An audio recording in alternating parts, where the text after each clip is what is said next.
Good morning. Welcome to a post-traveling edition of Gentle Somatic Yoga. And some of my clients would really like to work on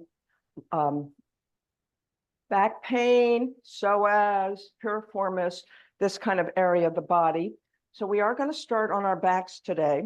And it's always good to have, especially when you're doing gentle somatic yoga, to have a blanket over a mat if you can, just for the idea that when you're laying down, you want your limbs to be able to move smoothly and not get stuck on a sticky mat. The other thing you might want is maybe a second blanket, not something too high, but something pretty low for underneath your neck. If you have neck issues, you can always roll even a towel up just to support the neck and allow your head to just not be either tilted too far back or too far forward in any of your lying down positions. So I'm going to go grab an extra blanket and we'll get going. So traveling will have the effect of making some muscles really, really stiff. So if you've either been in a car a long time, or anything that you do that is kind of out of your ordinary and not allowing you to do your regular movement activities.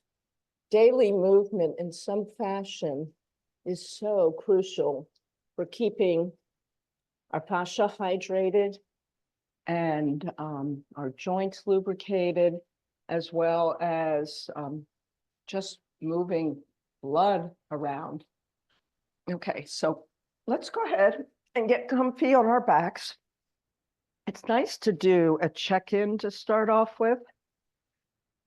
And when we do a check-in, we're not doing it to go into a litany of our complaints as much as to be able to have a point of reference from the beginning of class to the end of the class to what we've been able to restore more to balance or more to freedom. Your arms can be placed wherever they want initially. Let your legs just sort of flop out comfortably. And without doing too much management of your breath, just allow your body to breathe. You could note what breath practice initially feels just right today for whatever reason.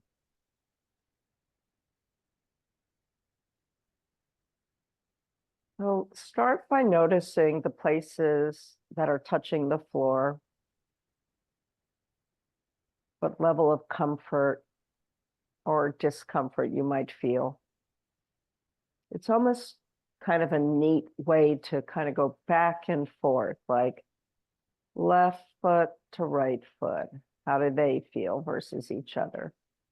Left, if you're laying flat, left back of the calf to the right side. Kind of shifting back and forth. Again, this contrasting is not for judgment's sake, much more for observation's sake, which then helps your brain really start to distinguish nuances of health and disease, or dis-ease, not disease, dis-ease in your body.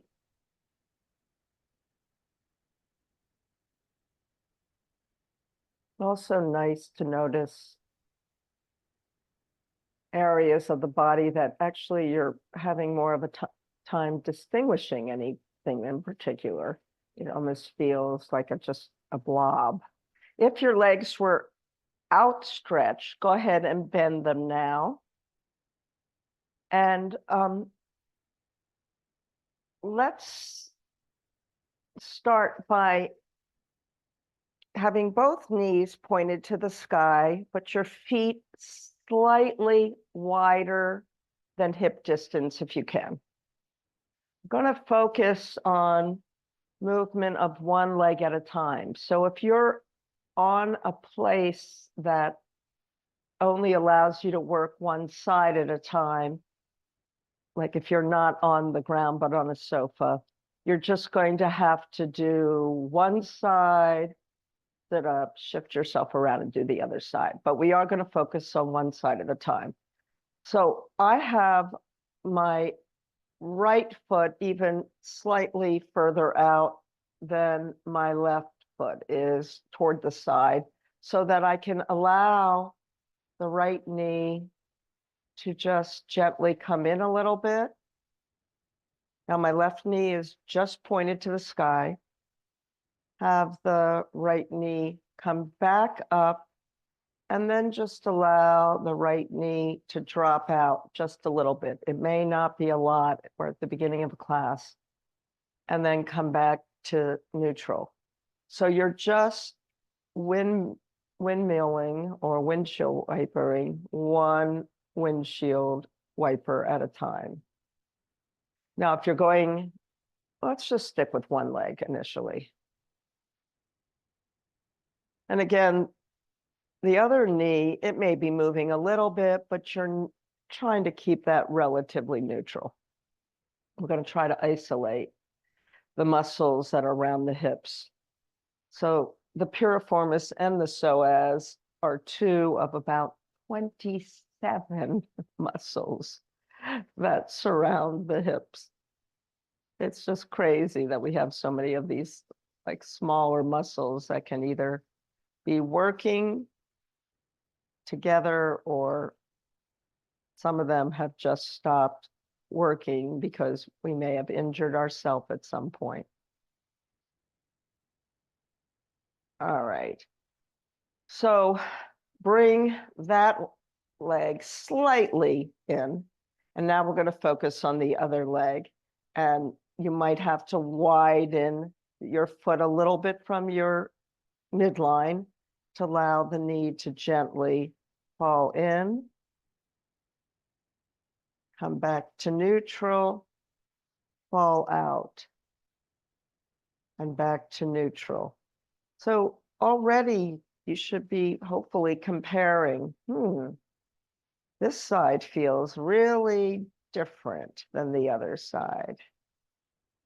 And that's, again, really good for your brain. Like, don't go focusing on what you're doing the rest of the day. Focus on this movement and see if you can be very curious yet compassionate about what you're noticing here. Some people even may notice this a little bit in the knee. If the knee starts causing any sort of discomfort, you don't have to have the knee as bent up. You could draw the foot even further away from you, which still gets into your hip and yet does not torque the knee as much.